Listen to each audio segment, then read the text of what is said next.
Bonjour, je voudrais simplement mettre en vidéo le cours de mardi dernier sur l'écriture d'invention, d'une part pour ceux qui étaient absents et d'autre part pour que vous puissiez revoir ce document que j'ai fait sur Notebook. Donc le troisième sujet du baccalauréat, l'écriture d'invention, est un sujet un peu différent des autres puisqu'il vous demande d'être auteur, d'être écrivain. Il s'adresse peut-être plus spécialement donc à des gens qui maîtrisent quand même l'expression française assez bien. C'est d'ailleurs le sujet où l'expression française est notée avec le plus de points. C'est pas simplement 4 ou 5, ça peut aller jusqu'à 6 ou 7. Donc c'est un sujet qui demande un peu d'inventivité et de créativité au niveau de l'expression française. Voilà. Donc sinon, voilà. La chose principale à savoir, c'est donc que c'est une écriture sous contrainte. Il faut bien analyser son sujet et respecter les contraintes. Ça, c'est capital. Les contraintes peuvent être de différentes sortes, soit sur le genre du texte ou la forme du texte qu'on vous demande d'écrire, soit sur la situation d'énonciation, soit sur le thème, soit sur la thèse à développer ou à critiquer, soit sur le registre à employer.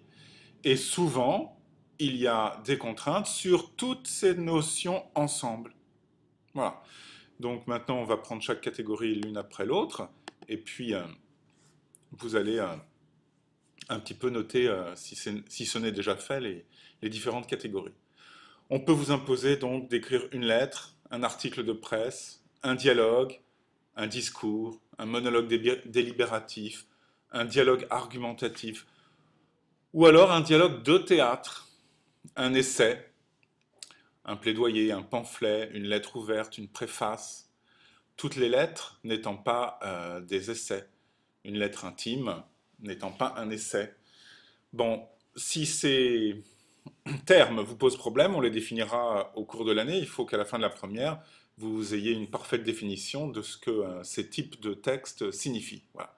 Un éloge, un blâme, un récit à visée argumentative, comme une petite fable ou un conte philosophique ou un apologue, ou une suite de textes romanesques. Premier exemple, présenter un plaidoyer pour la ville comme lieu de vie et d'épanouissement. Dans cet exemple, l'élève doit écrire un texte argumentatif, parce qu'on dit un plaidoyer. Un plaidoyer, c'est quelque chose qui défend des idées. Hein, c'est un terme du vocabulaire de la justice. Hein, c'est normalement dans un procès, c'est l'avocat qui défend l'accusé, qui fait un plaidoyer. Donc un plaidoyer, c'est un texte qui défend avec des arguments, des idées, quelque chose. Et là, vous avez le thème.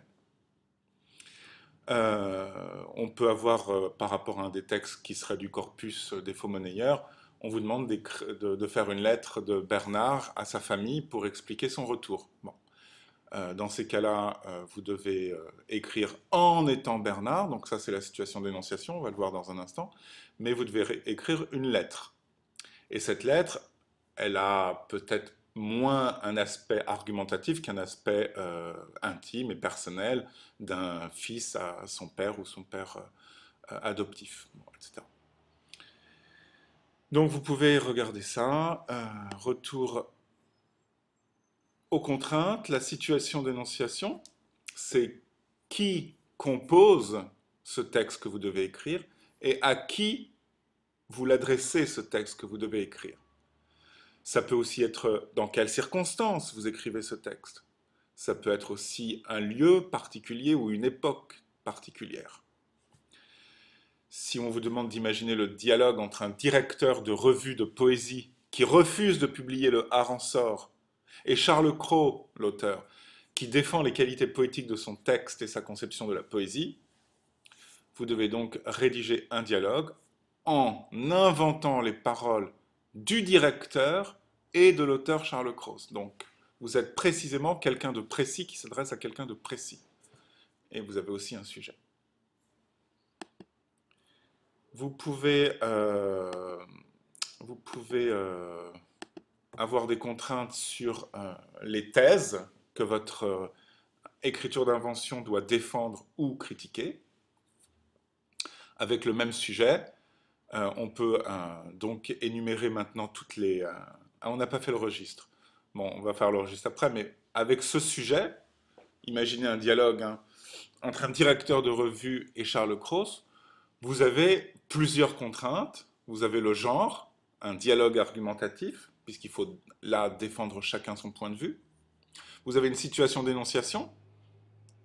Un directeur discute avec Charles Cros. Vous avez le thème. Alors là, le thème, c'est la publication euh, du poème.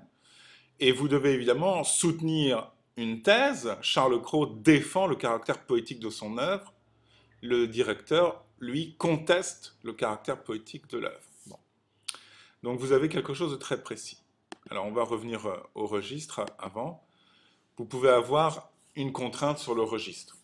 Alors les registres, vous devez les connaître à la fin de l'année de la première. Vous les étudiez en seconde et puis aussi au collège, mais on les revoit en seconde, en première. Voilà une liste à peu près exhaustive de ce que vous pourriez avoir. Épique, lyrique, tragique, pathétique, comique, didactique, délibératif, polémique, satirique, épidictique. Alors pourquoi ce sujet demande un registre peut-être plus polémique qu'autre chose? C'est parce qu'ils ne vont pas être d'accord. Ils ne vont pas être d'accord et ils peuvent exprimer leur point de vue de manière forte, voire de manière passionnelle. Et ça s'appelle le polémique. Hein, le polémique, c'est ce qui appartient à la langue du débat, des idées fortes et des idées exprimées avec beaucoup de passion. Alors ça, c'est le registre polémique. Évidemment, on aurait pu aussi souligner le, le côté argumentatif que doit avoir ce dialogue, mais l'argumentatif en tant que tel, hein, c'est pas un registre, vous voyez.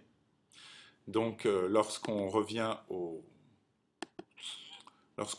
bilan, euh, le registre est plus polémique que lyrique, ou que tragique, ou que comique, voilà. Hein. C'est plutôt un registre polémique qu'il va falloir adopter. Et c'est le genre qui, lui, comprend le mot argumentatif. Hein. Un dialogue argumentatif, c'est un dialogue avec des idées. Voilà, bien écoutez, c'est tout.